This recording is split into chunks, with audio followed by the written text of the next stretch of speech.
حدیث نمبر 244 حضرت ابو ہریرہ رضی اللہ تعالی عنہ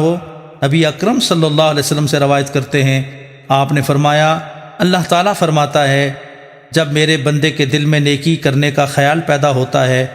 تو میں اس کے لیے ایک نیکی کا ثواب لکھتا ہوں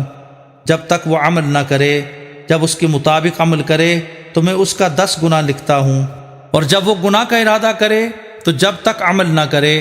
میں اس سے بخش دیتا ہوں، اور اگر وہ اس پر عمل کرے تو میں اس کے لیے اس کے مثل لکھتا ہوں۔ اور نبی اکرم صلی اللہ علیہ وسلم نے فرمایا، فرشتے کہتے ہیں یا اللہ یہ تیرا بندہ برائی کرنا چاہتا ہے اور اللہ تعالیٰ اسے خود دیکھتا ہے۔ وہ فرماتا ہے انتظار کرو، اگر وہ عمل کرے تو اس کے لیے اس کی مثل لکھ دو، اور اگر وہ عمل نہ کرے تو اس کے حق میں ایک نیکی لکھ دو، اس نے میری رضا جوئی کی وجہ سے یہ عمل ترک کیا ہے۔ اور نبی اکرم صلی اللہ علیہ وسلم نے فرمایا